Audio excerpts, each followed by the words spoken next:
Historical analysis is an approach to the Bible that has been characteristic of the modern period, beginning with the Enlightenment and ending only in recent decades. During this period, understanding the history to which the Bible refers has been the central concern for biblical exegesis.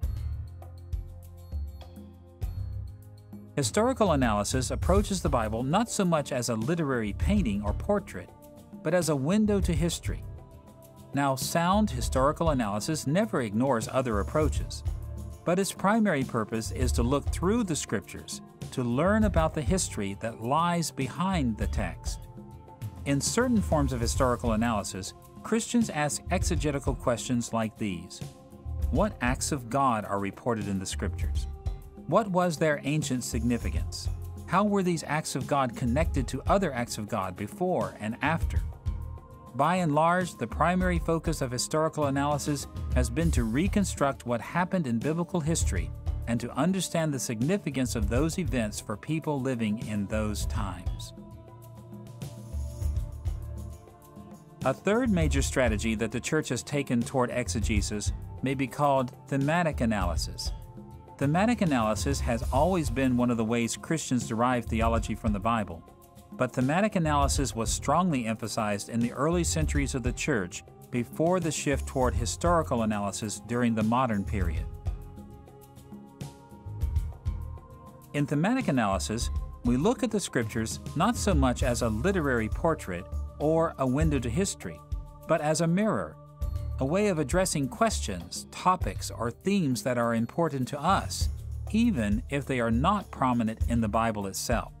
We ask questions like, what does the Bible say about our interests? How does it meet our needs? What does it say about themes that we value? These themes may come from personal concerns, they may come from issues raised by the cultures around us, or they may come from our church communities. Whatever the case, faithful Christians have always wanted to know what the Scriptures teach about the themes or questions that are important to them. With these three exegetical strategies in mind, we're in a position to see how systematics enhances and hinders exegesis. In the first place, systematic theology is well equipped to enhance thematic analysis. Systematic theologians give us a set of traditional questions to ask, a well-ordered set of themes.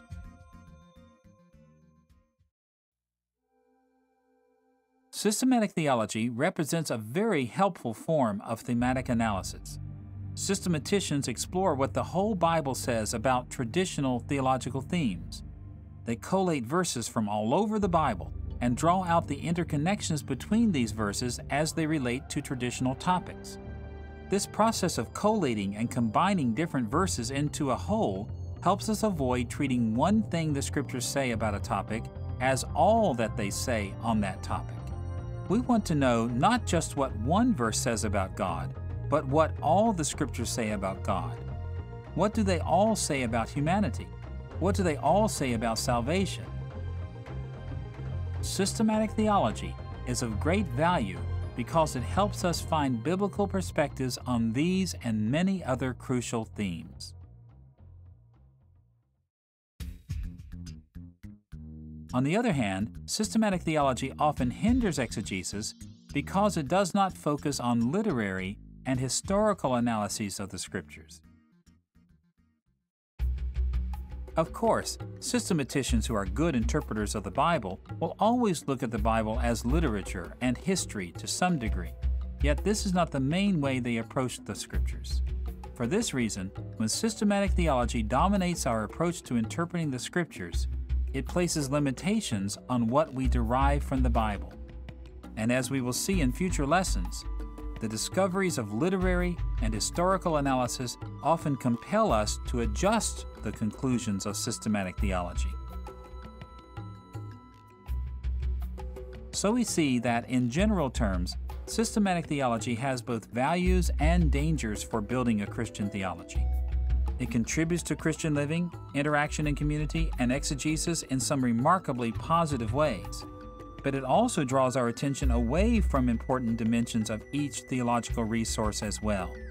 It's crucial that we keep both the values and dangers of systematic theology in mind. In this lesson, we've explored the question, what is systematic theology? We've seen how systematic theology compares to the New Testament. We've seen how it developed through the history of the church. And we've seen some of the values and dangers of systematic theology. Learning how to put our beliefs in order by building a systematic theology is one of the most important things followers of Christ can do. Taking the teachings of Scripture and putting them in a logical, systematic arrangement according to the long-standing traditions of the church will enable us to build a fuller Christian theology that honors God and equips us to be more effective servants of the Church of Christ.